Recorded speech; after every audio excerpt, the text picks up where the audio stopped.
Dans le même registre, les responsables de la 5e région militaire de Tombouctou ont lancé l'opération Dougouyala du 9 au 12 février dans le secteur 3 de l'opération Maliko dans plusieurs localités de la région. Cette opération a permis la neutralisation de plusieurs terroristes, 3 suspects arrêtés, des motos et moyens de communication récupérés avec les groupes terroristes. Reportage Najim Babasissé et Mauloud Tandina. L'opération Dougouyala, enclenchée du 9 au 12 février dans le secteur 3 de l'opération Maliko, dans la zone de défense numéro 5, s'est soldée à la satisfaction de la hiérarchie.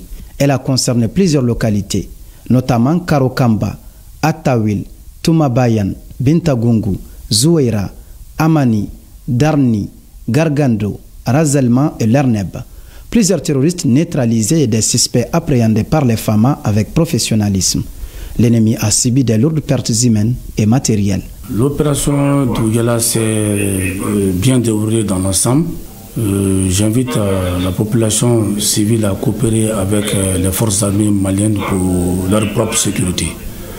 Nous sommes une armée professionnelle qui agit dans le respect des droits de l'homme et les droits internationaux. La même opération a permis la saisie de plusieurs matériels, dont des véhicules, des motos et des moyens de communication importants. Le colonel Diarra rassure que ces matériels saisis feront l'objet d'investigations au niveau des structures compétentes afin de s'assurer de leur conformité. Ceux qui seront en règle et formellement identifiés seront remis à leurs propriétaires, les autres à la douane pour toute fin administrative. A noter que les 2 jeunes précédemment mis à la disposition de la prévôté pour terrorisme ont été relâchés pour leur réinsertion. Le chef d'état-major général adjoint s'est rendu au poste de sécurité de Kimparana, au 23e régiment de sang et à la 42e compagnie d'intervention rapide de Tomian. Le général de division Keba Sangaré s'est imprégné des conditions de vie et de travail des hommes. Commentaire Abdul Karim Kaba. Devant mon général. Le général de division Keba Sangaré est porteur des messages d'encouragement aux hommes en poste à Kimparana, au 23e régiment de sang et à la 42e compagnie d'intervention rapide de Tominia. Le chef d'état-major général adjoint des armées a félicité les hommes et a surtout réitéré la volonté de la hiérarchie militaire à traquer les terroristes jusque dans leur dernier retranchement. C'est une visite d'autorité dans les secteurs du théâtre. Donc pour nous acquérir d'abord des conditions de vie et de travail de nos hommes engagés en opération, voir ce que nous pouvons faire en urgence avant la saison des pluies et surtout amorcer la nouvelle dynamique que nous comptons impulser dans le cadre de la vision du chef d'état-major régional des armées. Malgré son agenda saturé, il s'est déplacé pour s'enquérir des conditions de vie de la troupe, les prodiguer des conseils. Ce fut un grand honneur pour nous de bénéficier de la visite du chef d'état-major régional adjoint des armées et sa délégation. D'abord, ça réconforte les éléments et ça nous donne le vif courage de continuer dans notre mission régalienne. Outre le constat des conditions de vie des hommes sur le terrain, le général de division Keba Sangaré a rassuré quant à la détermination et la volonté des autorités à faire de nos villes un havre de paix. Le message fort, c'est la vision du chef d'état-major régional des armées, la cohésion entre les forces, un commandement uni et unifié, l'offensive à travers nos militaires et surtout en se basant sur les valeurs ancestrales et cardinales, parce que comme moi j'ai dit, nous avons une armée qui a une histoire, c'est une armée brave. Et ce que nous avons vu à Kimparana, Sianzo, Tomian, lors des différentes embuscades, des actions ont été menées avec professionnalisme. Nous allons faire la guerre pour imposer la paix, parce que c'est une guerre qu'on nous a imposée et personne ne va nous faire quitter et de nous dérouter sur la vision des plus grandes autorités. Cette visite du chef d'état-major général adjoint des armées, le général de division Keba Sangaré, dans la localité de Kimparana, San et Temenia, a été couronnée par des rencontres avec des autorités administratives et la société civile qui ont exprimé leur satisfaction aux actes posés par les forces de défense et de sécurité dans ces localités. L'Office central des stupéfiants vient de saisir plus de 35 tonnes de médicaments illégaux lors de son opération d'envergure dénommée Fura-Djougou-Kélé. Malgré les différentes campagnes de sensibilisation et d'information, les médicaments prohibés continuent à circuler dans notre pays. Ils constituent un véritable danger pour la santé, surtout pour la couche juvénile. Al-Jumatina.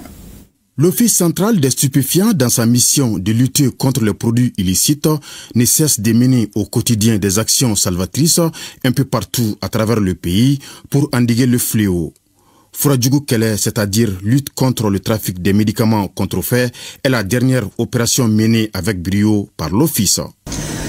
L'OCS a mené cette opération dénommée Fura-Djougou-Kélé durant la période du mardi 18 au jeudi 27 février 2025 à Bamako et dans toutes les capitales et régionales du Mali. Et cette opération a permis de saisir plus de 35 tonnes de produits médicaux illégaux d'une valeur estimée à plusieurs centaines de millions de francs CFA. C'est toujours difficile pour un débit, mais nous avons eu le lan à un certain moment. Pour le moment, on peut considérer que l'opération est un succès puisque partout où nos antennes ont intervenu, il y a eu de grandes saisies. Le résultat est vraiment satisfaisant. L'opération continue, elle n'est pas finie. Les produits pharmaceutiques saisis sont de tout genre et mettent en danger la santé publique et surtout l'avenir de la jeunesse. Ces produits sont carrément illégaux, c'est détenu par des personnes non autorisées. C'est vendu dans des structures non autorisées et c'est des produits dont on ne connaît pas la provenance. Nous appelons à la vigilance de tous les citoyens et les demander à signaler toute activité suspecte en utilisant le numéro vert de l'Office central des stupéfiants qui est le 80 00 31 31 pour dénoncer de façon anonyme les individus suspects. L'Office central des stupéfiants possède des antennes à travers le pays. Et malgré l'ampleur du phénomène, il rassure de poursuivre ses actions implacables dans la lutte contre le fléau.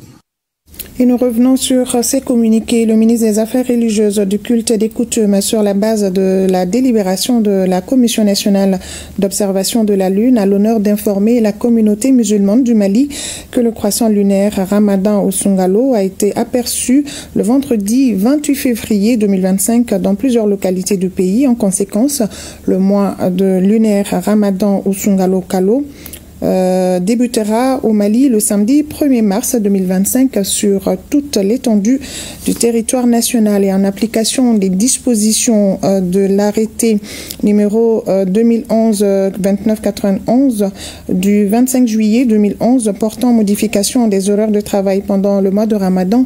Le ministre du Travail, de la Fonction publique et du Dialogue social porte à la connaissance des employeurs et des travailleurs des secteurs publics et privés que durant toute la période du mois de Ramadan, les horaires de travail sont modifiés ainsi qu'il suit.